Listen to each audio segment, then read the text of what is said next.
여러분, 나비 효과라고 하는 말을 들어보셨지요? 나비의 작은 날갯짓, 그렇게 작은 사건이 시간이 흐른 후에 엄청나게 큰 사건이 될 수도 있다. 그런 뜻입니다. 미국 MIT 공대의 에드와드 로렌츠 교수가 기후변화를 연구하다가 아마존 유역에서의 작은 나비의 날갯짓이 시간이 흐른 후에 미국 텍사스에서는 커다란 폭풍으로 바꿀 수도 있다. 그렇게 주장한 데서 나온 말입니다. 브라질에 비가 내리면 스타벅스 주식을 사라. 그런 책이 있습니다. 나비 효과를 잘 설명해 놓은 책인데요. 브라질에 비가 오는 것과 스타벅스 주식이 무슨 상관이 있습니까?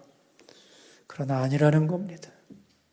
브라질에 비가 내리기 시작하면 커피의 콩이 많이 소출이 생길 것이고, 그러다 보면 원두값이 떨어질 것이고, 그러다 보면 스타벅스의 이익이 많아지기 때문에 스타벅스의 주식을 사면 이익을 얻는다는 말이죠.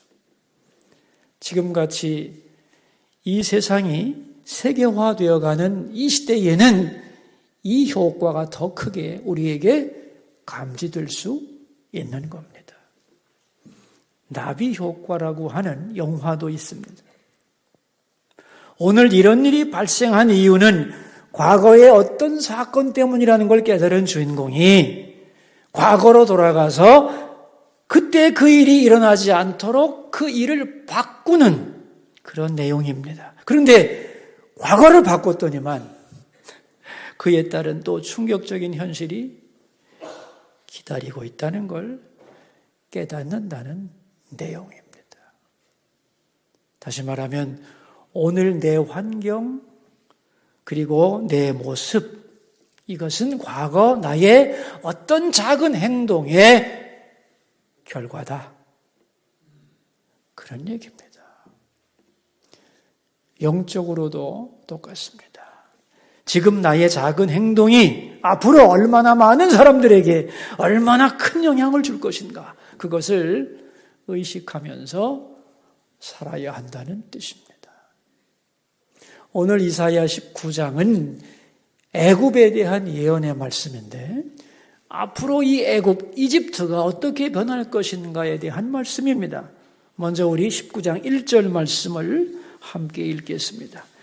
애굽에 관한 경고라. 보라, 여호와께서 빠른 구름을 타고 애굽에 임하시리니 애굽의 우상들이 그 앞에서 떨겠고 애굽인의 마음이 그 속에서 녹으리로다 그랬어요. 하나님이 빠른 구름을 타고 애굽에 임하셔서 심판을 펼치겠다는 거예요. 그걸 보고 백성들이 너무 놀라서 마음이 녹아버리겠다, 그런 얘기입니다. 자, 그렇다면 이제 하나님의 심판이 애굽에 어떻게 임하는 것을 몇 가지 분야별로 살펴보도록 하죠. 19장 2절입니다. 내가 애굽인을 격동시켜 애굽인을 치리니 그들이 각기 형제를 치며 각기 이웃을 칠 것이요 성읍이 성읍을 치며 나라가 나라를 칠 것이며 그랬어요. 애굽에 사람들을 격동시켜서 서로 싸우게 만들겠다는 거예요. 내란과 혁명이 일어나고 왕조가 바뀌고 동족상잔이 일어나면서 자기들끼리 치고 패고 싸우는 중에 국력이 엄청나게 쇠약해지겠다, 그런 얘기입니다. 그런 가운데 3절입니다. 애굽인의 정신이 그 속에서 쇠약할 것이요 그의 계획을 내가 깨뜨리리니 그들이 우상과 마술사와 신섭한 자와 요술객에게 물으리로다. 애굽의 정신은 쇠약해지겠다. 즉 애굽 사람들의 기상이 흐려지겠다는 거예요. 지혜가 없어지겠다는 거예요. 우리가 아는 바대로 여러분, 이집트는 대단한 고대의 문명국가 아닙니까? 그죠? 그 엄청난 나일강의 물을 홍수를 통제하는 기술을 가졌던 나라고요. 피라미드를 세웠던 나라입니다. 아주 지혜로운 나라였어요. 그런데 그들의 지혜가 사라지겠다는 거예요. 그래서 점점 어리석어져서 하는 일마다 실패로 돌아가겠다는 거예요. 너무너무 그들이 답답해서 누구에게 가서 질문을 하느냐 하면은 우상과 마술사와 신접한 자에 가서 묻겠다는 거예요. 참 한심한 나라꼴이 되겠다는 거죠. 두 번째 분야입니다. 5절 말씀 읽습니다. 바닷물이 없어지겠고 강이 잦아서 마르겠고 그랬어요. 바닷물이 마르고 강물이 없어지겠다. 이 자연에 내리는 심판을 말하는 것인데 애굽은 나일강이라고 하는 큰 강이 바다처럼 큰데 그 강의 젖줄 때문에 먹고 사는 나라인데 그 강물이 마르겠다는 거예요. 그 결과 이제 초장이 사라지고 농토가 없어지고 강에 물고기가 없어지면서 산업이 붕괴가 되겠다는 얘기가 쭉 나옵니다. 11절로 갑시다. 11절. 소환의 방백은 어리석었고 바로의 가장 지혜로운 모사의 책략은 우둔하여졌으니 너희가 어떻게 바로에게 이르기를 나는 지혜로운 자들의 자손이라 나는 옛 왕들의 후예라 할 수 있으랴 그랬어요. 여기 소환의 방백이라는 말이 나오는데 이 소환이라고 하는 도시는 애굽의 아주 유서 깊은 도시입니다. 성경에는 다른 말로 람세스라고 하는 도시를 의미하는데 이 소환의 방백이란 무슨 뜻이냐 하면은 대대로 명문 귀족의 관료들을 의미하는 말이에요. 그들이 얼마나 지혜로운 사람들인지 모릅니다. 그런데 그들이 어떻게 되느냐? 어리석어지겠다는 거예요. 그래서 도무지 대제국 이집트 왕 바로의 신하라고 말하기에는 부끄러울 만큼 미련해지겠다는 거예요. 왜냐하면 하나님이 그들을 미련하게 만들 것이기 때문에. 더 나가서 그들은 사리사욕에 물들고 부정부패에 눈을 뜨면서 지혜와 용기와 분별력이 사라지겠다. 그래서 나라가 엉망이 되고 말겠다. 그런 뜻입니다. 그런데 여러분, 갑자기 22절부터 내용이 완전히 반전됩니다. 22절 읽어볼까요? 여호와께서 애굽을 치실지라도 치시고는 고치실 것이므로 그들이 여호와께로 돌아올 것이라. 여호와께서 그들의 간구함을 들으시고 그들을 고쳐주시리라. 아니 애굽을 칠 때는 언제고 친다면 다시 고쳐주고 그들이 여호와께로 돌아올 것이고 그들의 간구를 하나님이 응답하신다는 거예요. 놀랍잖아요. 더 놀라운 건 23절입니다. 아수르 사람은 애굽으로 가겠고 애굽 사람은 아수르로 갈 것이며 애굽 사람이 아수르 사람과 함께 경배하리라 그랬어요. 여러분, 이스라엘을 가운데에 두고 맨 북쪽에는 이스라엘이 볼 때 맨 북쪽에는 강력한 제국 아수르가 있는 거고요. 맨 남쪽에는 대제국 애굽이 있는 거예요. 그런데 어떻게 되느냐? 아수르 사람이 애굽으로 내려가고 애굽 사람이 아수르로 올라가면서 서로 상호교통, 왕래를 하겠다는 거예요. 이스라엘을 가운데 두고. 그런데 문제는 그들이 함께 뭘 하느냐? 하나님을 믿고 하나님께 경배하겠다는 거예요. 24절을 볼까요? 그날에 이스라엘이 애굽 및 아수르와 더불어 셋이 세계 중에 복이 되리니, 다시 말하면 이스라엘, 애굽, 아수르 이 세 나라가 함께 하나님께 복을 받을 것이다. 그런 뜻이에요. 25절입니다. 이는 만군의 여호와께서 복 주시며 이르시되 내 백성 애굽이여 내 손으로 지은 아수르여 나의 기업 이스라엘이여 복이 있을지어다 하실 것임이라. 이스라엘과 애굽과 아수르가 다 하나님의 축복을 받는 자녀들이 되겠다는 놀라운 말씀이 선포되고 있습니다. 아니 이게 무슨 얘기야 지금? 아수르와 애굽은 대대로 이스라엘의 원수가 아닌가? 원수. 근데 그들이 함께 하나님께 경배하고 그들이 서로를 기뻐하고 하나님께 나가 함께 축복을 받는다니 도대체 이게 무슨 말인가? 이상한 생각이 들지 않으세요?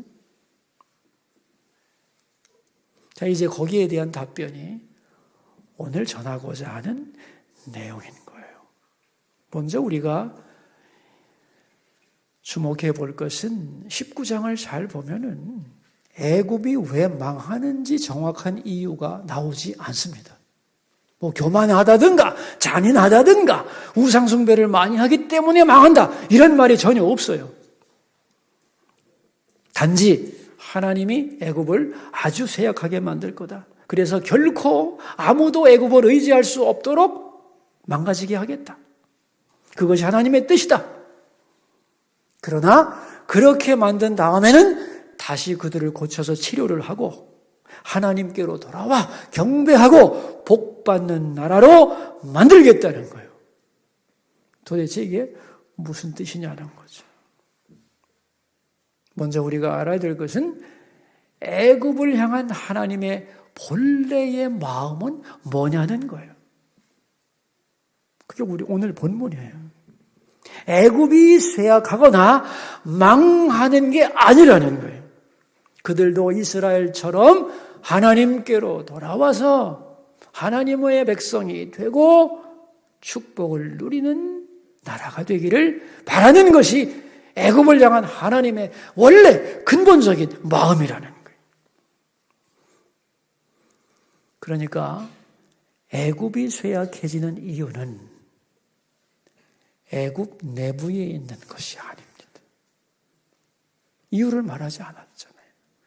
그럼 쇠약해지는 이유는 어디에 있다는 거예요? 내부가 아니라 외부에 있다는 거예요. 그 외부가 뭐냐는 거죠. 그게 바로 이스라엘 때문이라는 거예요.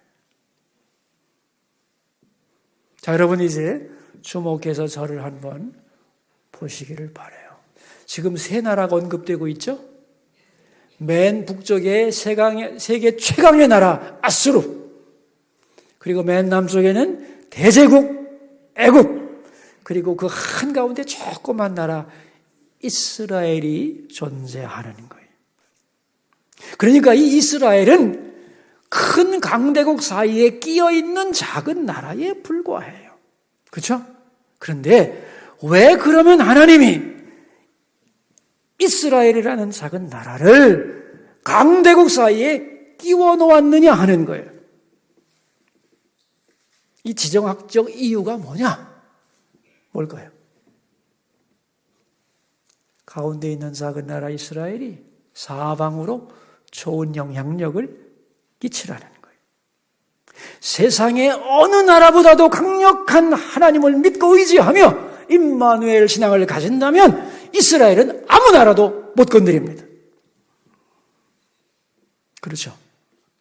근데 이스라엘이 하나님을 믿지 못하고 휘청거리기 시작하면 바로 이스라엘은 강대국의 침략을 받아서 휘둘릴 수밖에 없게 돼 있죠. 그런데 그럴 때마다, 어려움을 당할 때마다 요 가운데 이스라엘은 어떻게 했느냐? 북쪽으로 가서 강대국을 의지하든지 남쪽으로 가서 강대국을 의지하든지 항상 보이는 강대국을 의지하려고 하는 게 이스라엘의 마음이었다는 거예요. 대개 이스라엘의 보수파들은 전통적으로 친애국적이고 진보파들은 아수르 혹은 바벨론 쪽을 의지하는 경향이 있었던 거죠. 자, 그래서 이 가운데 작은 이스라엘이 어려운 일을 만나면 애굽을 의지하러 갔는데 그걸 보면서 하나님은 뭐라고 말씀하셨느냐? 애굽은 상한 갈대라 그랬어요. 상한 갈대란 무슨 뜻이냐면 별 볼 일 없다 그런 얘기예요. 역사적으로 맞는 말입니다. 애굽은 언제든지 이스라엘의 조공은 받았지만 실제적인 도움을 준 적이 한 번도 없어요. 역사 속에서. 그런데도 불구하고 이스라엘은 위기만 만나면 남쪽에 가서 애굽에게 도움을 요청했다는 거죠. 애굽을 하나님보다 더 의지했습니다. 자, 여러분, 이제 우리가 생각할 게 있어요. 하나님이 이스라엘을 선택한 이유가 뭘까요? 대답 잘 하셔야 돼요. 왜냐하면 우리가 왜 하나님의 백성이 되었는가에 대한 답이 되기 때문에. 하나님은 왜 이스라엘을 하나님의 백성으로 선택했는가? 이 말이 어디에 나오냐면 출애굽기 19장 6절에 나옵니다. 출애굽기 19장 6절 찾지 마세요. 시간이 없으니까 진도 나갈 거예요. 거기 보면 이런 말이 나와요. 내가 너희를 출애굽시킨 이유는 너희를 제사장 나라 그다음 이게 나와야 되는데 왜냐하면 이게 관용어구거든요. 관용어구. 제사장 나라 거룩한 백성이 되게 하기 위함이다. 이렇게 말씀했거든요. 이 제사장 나라 거룩한 백성이라는 게 뭐냐 하면은 먼저 이스라엘이 하나님을 믿고 그것 때문에 다른 이웃들도 하나님을 믿게 되고 이스라엘이 받은 복을 그 이웃 나라들도 함께 누리게 된다는 뜻이에요. 한마디로 말하면 이스라엘이 축복의 통로가 되도록 먼저 이스라엘을 선택하신 거예요. 그러니까 이스라엘이 하나님의 나라 되었잖아요. 선민이 되었잖아요. 그러니까 이스라엘이 하나님을 잘 섬기는 걸 보면서 애굽 사람들이 하나님을 저렇게 섬기는 거구나. 하나님은 저런 분이구나. 저렇게 섬기면 저런 복을 받는구나 하는 걸 통해서 애굽이 하나님을 인정하게 되고 하나님께로 돌아오게 되고 그래서 하나님의 축복을 받게 되는 바로 그것이 이스라엘과 애굽의 원래 위치라는 거예요. 하나님이 정해주신 영적인 위치가 그렇다는 거예요. 근데 이스라엘이 말입니다. 그렇게 하나님을 믿지를 못해요. 어려울 때마다 애굽을 의지해요. 그럼 애굽이 하나님을 믿겠어요? 안 믿겠어요? 믿겠어요? 안 믿겠어요? 믿을 수가 없지. 힘들면 나한테 쫓아오는 사람들이 그 하나님을 뭐하러 믿겠어요? 그러니까 애굽이 하나님을 믿을 수가 없는 거예요. 이스라엘 사람들의 불신앙을 보면. 자, 이 모습을 바라보는 하나님이 얼마나 답답하겠어요. 아니, 너희들이 임마누엘 신앙만 가지고 있으면 내가 너희들을 끝까지 책임져 준다고 했는데 어떻게 너희들은 문제만 생기면 나를 의지하지 않고 애굽으로 그래 쫓아가느냐? 어떻게 보이지 않는 하나님을 의지하지 않고 눈에 보이는 강대국만 신뢰하느냐? 응? 그렇게 말씀하는 거 아니에요. 그러니까 하나님의 원래 계획이 실패했어요. 그죠? 자, 그러니까 이제 하나님도 전략을 수정해야 돼요. 어떻게 수정해야 되느냐? 애굽을 의지할 수 없도록 만들어야 돼요. 그래야 자기 백성이 하나님만 보기 때문에 그래서 애굽을 쇠약하게 만든다는 거예요. 여러분, 아수르도 마찬가지입니다. 이스라엘이 잘 믿는 걸 보면서 저 약한 나라가 하나님 보호하심 속에 튼튼히 서 있는 걸 보면서 위기 속에서도 흔들리지 않고 하나님을 바라보는 걸 보면서 야, 하나님은 대단하시구나 하는 걸 보고 깨닫고 아수르도 하나님을 인정하고 돌아올 수 있고 돌아와서 함께 복을 받을 수 있는 것이 원래 이스라엘과 아수르의 위치인데 하나님이 정해주시는 위치인데 이스라엘 사람들이 하나님을 믿질 않네요. 강대국의 침입을 받았어요. 아수르가 침공했는데 글쎄 아수르에게 살려달라고 하니 아수르가 하나님을 믿을 수 있겠어요? 없겠어요? 믿을 수 없죠. 그러니까 하나님의 원래 계획이 실패하죠. 그래서 하나님도 작전을 바꿉니다. 아수르를 의지할 수 없게 만들어야 돼요. 그래서 아수르가 그들을 치고 원수가 되게 하겠다는 거예요. 자, 이러는 과정에서 먼저는 이스라엘이 변해버렸습니다. 그죠? 자기 위치에서 일탈을 했어요. 그 결과 이웃들, 옆에 있는 나라들도 변한다는 거예요. 자, 그래서 오늘 본문 설교 제목을 한번 살펴봅시다. 내가 변하면 이웃도 변한다. 무슨 뜻입니까? 내가 상대방에게 잘해주면 상대방도 나에게 잘해주겠지? 이런 뜻인가요? 이건 아주 피상적인 의미이고 훨씬 깊은 영적인 의미가 있는 겁니다. 내가 변하면, 즉 내가 하나님 앞에서 지켜야 할 내 자리에서 벗어나면 이런 뜻이에요. 그러면 이웃도 변한다. 나를 통해서 하나님을 믿고 복을 받아야 될 사람이 내게 고통을 주거나 나를 대적하는 자리로 바뀌어진다는 뜻이에요. 자, 여러분 이제 이것을 개인적인 것으로 적용을 해보겠습니다. 부모의 사명은 자녀를 믿음으로 양육하는 겁니다. 맞아요? 대답하세요. 부모의 최고의 사명은 자식을 믿음으로 길러서 하나님의 자녀 되게 하는 거죠. 자, 그러려면 부모가 어떻게 될까요? 복잡하지 않아요. 부모의 위치를 잘 지키면 돼요. 아멘?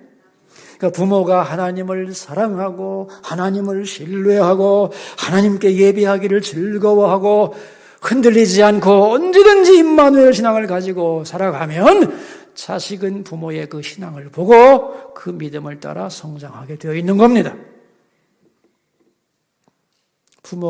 우리 부모가 얼마나 예배를 기다리는지, 교회 갔다 와서 얼마나 행복해하고 감사하는지, 들은 말씀을 지키며 실천하며 살려고 애를 쓰는지, 기도를 중요하게 여기고 찬송하며 봉사에 힘쓰는지, 이런 아름다운 모습을 보면 자녀들은 그대로 하나님의 사람으로 자라가게 되어 있는 겁니다. 이게 부모와 자식의 기본 위치입니다. 하나님이 정해주신. 그런데 부모가 말이죠, 그 자리를 벗어나 버려요. 다시 말하면 하나님보다 세상을 더 사랑하고 자기 일에만 몰두하고 예배를 소홀히 여기고 하나님을 의식하고 살지 않고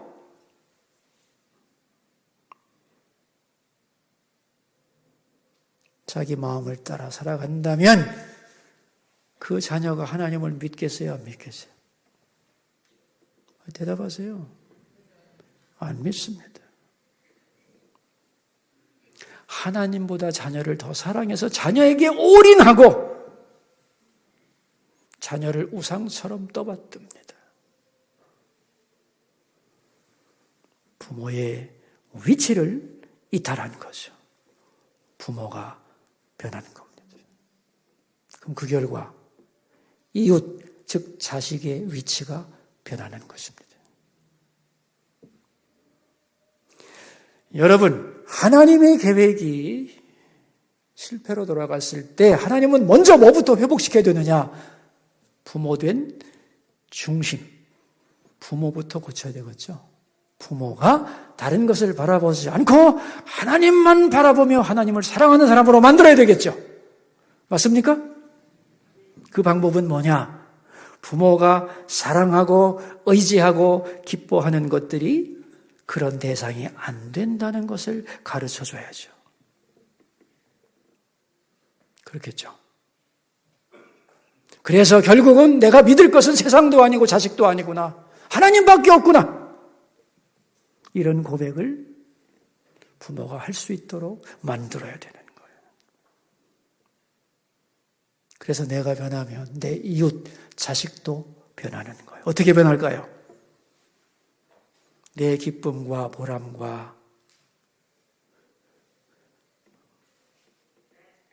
즐거움의 원인이었던 자식이 슬픔과 고통을 주는 존재로 변하는 거예요. 내가 변했기 때문에 이웃도 변하는 거예요. 아멘인가요? 이 놀라운 영적인 원리를 절대로 잊지 않기를 바랍니다. 이사야 19장이 가르쳐주는, 이사야가 정말로 말하고 싶은 것은 하나님의 본래 뜻이 이스라엘 때문에 망가졌기에 너희들을 통하여 복받아야 할 아스로도 애굽도 망하고 적대가 되는 것이고, 근본 책임은 그들에게 있는 것이 아니라 너희들에게도 있다는 것을 가르쳐주고 있는 것이에요. 성경의 예를 한번 들어봅시다. 아브라함과 이삭이 있는데 아브라함이 이삭을 사랑했죠. 그죠? 얼만큼 사랑했나요? 잘 모르지 뭐. 그러나 확실한 것은 하나님보다 이삭을 더 사랑하게 된 건 확실해요. 그죠? 그래서 하나님이 뭐라고 그래요? 하나님이 아브라함에게 무슨 명령을 내립니까? 이삭을 제물로 바치라는 거예요. 이 말을 듣는 순간에 아브라함은 정신이 번쩍 나는 거죠. 큰일 났다. 내가 잘못했구나 하고 이삭을 하나님께로 바치기로 결심합니다. 그때의 아버지와 아들의 관계가 본래적으로 하나님 안에서 회복이 되는 거죠. 만약에 하나님이 바치라고 그랬는데 어떻게 바쳐? 이삭이 얼마나 소중한 자식인데 아무리 하나님이라도 그렇지 나는 못 받습니다 라고 했다면 어떻게 됐을까요? 아브라함이 하나님 앞에서 자기 자리가 변했기 때문에 이웃인 자식의 위치도 변하게 되어 있어요. 100% 이삭은 한평생 아브라함의 고통이 되었을 겁니다. 그 얘기입니다, 지금. 그래서 내가 변하면 이웃이 변한다는 영적인 진리를 항상 우리는 기억해야 되는 거죠. 여러분, 오늘은 태신자를 작정하는 날 아니겠어요? 그죠? 나를 통해 구원받기를 원하는 그 한 사람의 이름을 하나님 앞에 올려드리는 날입니다. 우리가 기억해야 될 영적인 공식, 그게 뭐냐 하면은 하나님은 나를 통해 내 이웃, 주변의 사람들을 구원하기 원한다는 거예요. 아멘인가요? 그렇잖아요.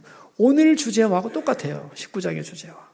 하나님은 나를 통해 내 이웃, 내 주변을 구원하기 원한다는 거예요. 이걸 전문 용어로 바꾸면 어떻게 되냐면 복음은 관계의 트랙을 따른다. 이렇게 표현하고 있어요. 좀 어려운 말이긴 하지만 따라해 볼 수 있겠어요?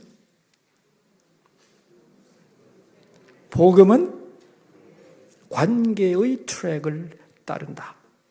해봅시다. 네. 복음은 말이죠. 나를 통해서 내가 관계에 있는 사람을 통하여 흘러간다는 뜻이에요. 복음은 관계의 트랙을 따른다는 거예요. 나를 중심으로 내가 아는 사람에게 복음은 전달되는 것이다. 그래서 하나님은 내 주변에서 나를 통해 구원받기를 원하는 사람을 반드시 내 주변에 두게 되어 있어요. 영적인 원리예요, 이게. 그러니까 한두 사람이 아니겠죠. 나를 통해 구원받기를 원하는 사람들이 내 주변에 사실은 상당히 많은 거예요. 그런데 오늘은 그 중에서 한 사람을, 그 사람의 이름을 적어 올리는 거예요. 많이 적으면 좋긴 하지. 그건 힘들잖아요. 그래서 한 사람을 적어내는데 한 사람의 이름을 적어내고 1년 동안 그 사람을 위해 기도하는 거예요. 하루에 30초라도 1분이라도 그 영혼을 위해 기도하고 3번에 걸쳐서 그를 초청하는 시도를 하는 겁니다. 첫 번째는 부활절 때, 두 번째는 추수감사절 때, 세 번째는 성탄절 때. 그래서 1차가 안 되면 2차에, 2차가 안 되면 3차까지 1년 동안 계속 그 사람을 위해 기도하면서 그를 초청하는 것이에요. 그리고 내가 그 사람을 위해 기도했는가를 점검하기 위하여 여러분 기도 앱을 보시면 한 사람의 이름을 등록하게 되어 있고 그를 위해 기도한 다음에는 거기에 체크 표시가 되어 있어요. 그래서 내가 매일 기도했는지 안 했는지를 여러분이 금방 알 수 있고 기도한 날짜가 쭉 가면 그에 따라서 이제 초청해도 되겠다 생각하면 그때마다 초청을 하면 되는 겁니다. 여러분이 이렇게 매년 한 명씩 한 사람을 위해 기도하고 초청하게 된다면 여러분의 일생을 통하여 하나님이 여러분을 통해 구원하고 싶어하는 사람의 대부분을 구원할 수 있을 것이고 구원하지 못한다고 해도 여러분의 영적인 의무를 하나님 앞에 충분히 다할 수 있을 것이라고 믿습니다. 여러분, 우리는 복음의 빚진 자들입니다. 누군가가 우리에게 전도했고 우리를 위해 기도해줬기 때문에 오늘 하나님의 자녀가 돼서 이 자리에 우리가 앉아 있는 거잖아요. 우리가 물려받은 이 구원의 소중한 바톤을 누구에겐가 전해주어야만 하는 것입니다. 그런데 여러분, 성경에 보면은 말이죠, 알곡이 땅에 떨어져서 심겨지면 몇 배의 열매를 맺는다고 했나요? 마태복음에서 30배? 60배? 100배의 결실을 맺는다고 그랬어요. 자, 이 말씀의 영적인 의미가 뭔지 아세요? 내가 진정한 하나님의 알곡이라면 나의 일생을 통하여 30명 혹은 60명 혹은 100명의 영혼을 구원하는 도구가 될 수 있다는 뜻이에요.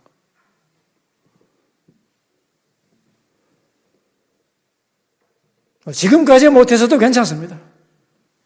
중요한 것은 이제부터라도 내가 한 해에 한 명씩은 그 이름을 올려드리고 그를 위해 기도하리라. 이럴 때는 아멘 해야 되는 거예요. 많이는 못해도 내가 1년에 한 사람만은 그 이름을 올려드리고 그 영혼을 위하여 내가 1년 동안 기도하리라. 그렇지. 아멘이죠. 이렇게 살아간다면 여러분은 축복의 통로가 충분히 될 수 있습니다. 내가 변하면 이웃도 변한다. 이 원리를 잊지 않고 살아가는 여러분 되기를 주의 이름으로 축원합니다. 기도하겠습니다. 우리 세 가지 기도 제목을 가지고 주님 앞으로 나가겠습니다. 첫 번째 기도 제목입니다. 내가 변하면 내 이웃도 변한다는 것을 알게 해 주소서. 기도하겠습니다. 두 번째 기도 제목입니다. 오늘은 태신자를 작정하는 날입니다. 우리에게 우리 주변에 주신 나를 통해 구원하기 원하시는 많은 사람 중에 한 사람의 이름을 생각나게 하시고 그 이름을 주님께 올려드리게 하옵소서. 기도하겠습니다. 네 번째 기도 제목입니다. 오늘 저녁에는 전도란 무엇인가에 대한 세미나가 있습니다. 우리 모두 참석하여 전도에 대한 귀한 말씀을 듣고 실천할 수 있게 해주소서. 기도하겠습니다. 우리를 축복의 통로로 세워주신 하나님, 내가 하나님 앞에 바로 서면 내 이웃도 나를 통해 하나님을 알게 되고 하나님의 복을 받습니다. 이것이 나와 이웃의 원래 위치입니다. 그러나 내가 하나님 앞에 바로 서지 못하고 변하면 내 이웃도 나를 통해 복을 받지 못하고 오히려 나를 훈련시키는 도구로 변해버립니다. 내가 변하면 이웃도 변한다. 이 원리를 잊지 않고 살게 해주소서. 나를 통해 내 이웃을 구원하기 원하는 하나님, 내 이웃의 이름을 내게 주셔서 그 이름을 주님께 올려드리고 그 영혼을 위해 기도하게 해주소서. 존귀하신 예수님의 이름으로 기도하옵나이다. 아멘.